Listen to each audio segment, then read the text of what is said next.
El Manuel Belgrano que vamos a escuchar atentamente no es el Belgrano que estudió en España, que pasó por las universidades de Salamanca o la Universidad de Oviedo. No es el Belgrano que estudió Derecho Comercial y que después tomó algunos cursos de Economía. Tampoco es el Belgrano que sentó las bases de la educación en la Argentina, tan valioso ese trabajo que ha hecho. De alguna manera tampoco vamos a escuchar la voz de ese que fue abogado y que en muchos aspectos hubo quienes resaltaron su figura como militar, como alguien que se puso al frente del Ejército del Norte, que ganó las batallas de Tucumán y de Salta. No es ese Belgrano del cual vamos a hablar en el día de hoy. Vamos a hablar, en todo caso, vamos a escuchar, vamos a prestar atención a lo que tiene para decirnos ese Manuel Belgrano que fue el gran ideólogo de la Revolución de Mayo, que fue el padre de las principales ideas que también tomaron otros revolucionarios como Mariano Moreno, como Juan José Castelli, pero sobre todo le vamos a prestar atención porque fue quien forjó, si usted quiere, las grandes ideas a la hora de pensar una nación, de pensar un territorio, pero sobre todo de pensar en los ciudadanos que se ubican adentro de ese territorio. Es de ese Manuel Belgrano del cual vamos a estar hablando. Hay una idea fundamental, hay también una pregunta y sobre todo hay muchas respuestas. La idea, mire, es muy fácil de entender, es muy didáctica, tal y como Belgrano solía hacer las cosas. Él comenzó a notar y nos dejó esta enseñanza. Él decía, miren, no hay que hacer lo que las grandes potencias económicas dicen que hay que hacer. Hay que hacer, en todo caso, lo que ellos mismos están haciendo en este momento. No hay que hacer lo que ellos dicen, hay que hacer lo que ellos hacen. Y en aquel entonces las grandes potencias eran Inglaterra por un lado, era España por otro, y de ahí Belgrano empezó a trabajar lentamente lo que van a ser sus grandes ideas para esta República Argentina.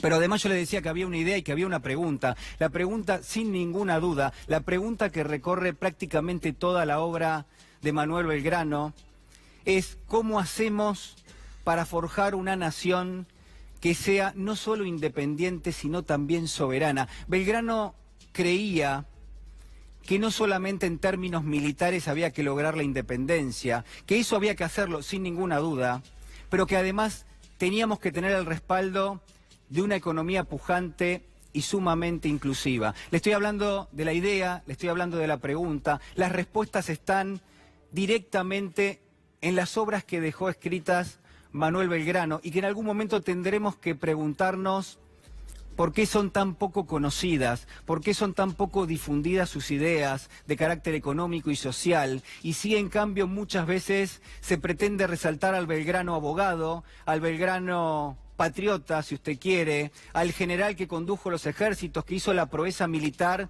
del éxodo jujeño. Por supuesto que es sumamente importante todo eso, sin ninguna duda. Pero quizás es más importante en esta noche porque va a recorrer todo nuestro programa, destacar lo que han sido sus ideas de carácter económico y de carácter social. Y yo le hablaba de algunos textos, mire, ha quedado sin ninguna duda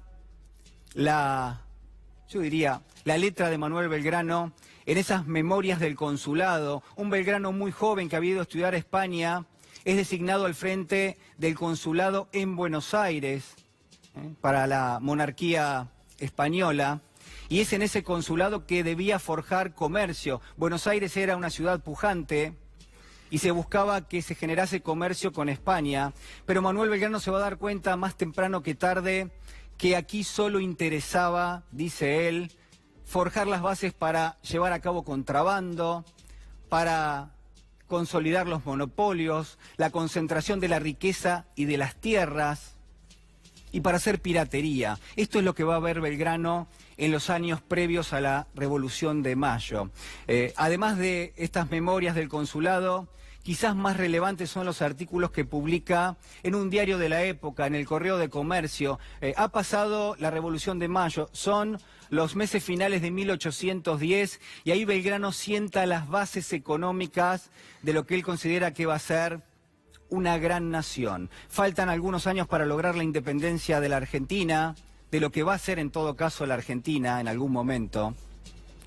Pero ahí están los testimonios y yo quiero compartirlos con usted muy brevemente esta noche y que usted haga el ejercicio de cotejar si las ideas de Belgrano en términos económicos y sociales tienen algo que hacer en nuestra actualidad, con los problemas que tenemos en nuestro país, con los sacrificios que ha enfrentado nuestra población en los últimos 4 años. Mire, Belgrano decía, y ha sido quizás el precursor de una idea que es central en la economía, porque decía que la demanda efectiva era vital para generar crecimiento económico. ¿Qué es la demanda efectiva? Es el consumo. Decía Belgrano que el consumo era el gran motor de las economías, que era el gran motor del desarrollo económico. ¿Le suena conocido el concepto?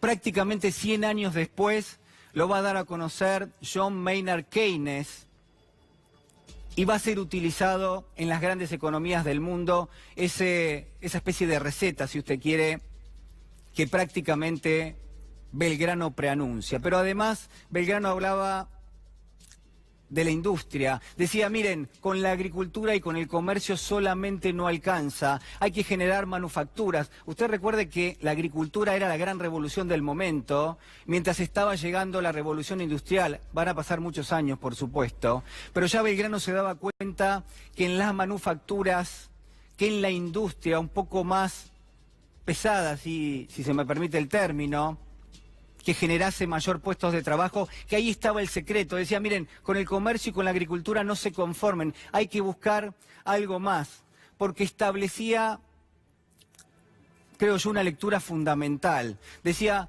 tenemos que controlar las importaciones. Otro detalle importante que ha dejado escrito Manuel Belgrano. ¿Saben por qué?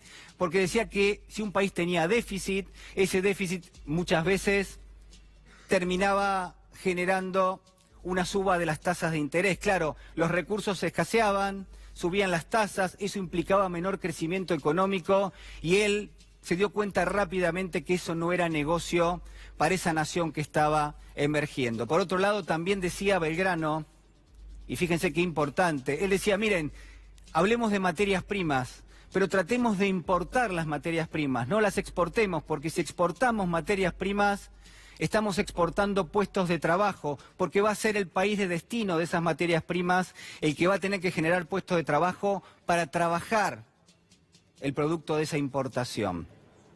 Hay mucho más para recorrer en el camino que ha dejado Manuel Belgrano. Estamos hablando del trabajo. Él decía, el trabajo, señoras y señores, es no solamente deseable en términos económicos, sino que además debe generar dignidad en las personas. La economía tiene que producir directamente puestos de trabajo y además tenía un capítulo reservado para las deudas porque por supuesto rechazaba de plano el endeudamiento y también en gran medida los manejos financieros. Hay muchísimo para recorrer en estos artículos de Manuel Belgrano. Es impactante el contraste que hace con nuestra economía de todos los días, con esta economía que hace apenas algunas horas nos enteramos que cae 5,8% en el primer trimestre del año, con esta industria que retrocede 8% prácticamente en la comparación intermensual, pero que además, según la UIA, ha perdido, escuche bien, 135.000 puestos de trabajo registrados solamente en el sector industrial, un sector que trabaja al 50-55% de su capacidad instalada. Y por supuesto, ¿para qué hablar de los números de pobreza y de indigencia?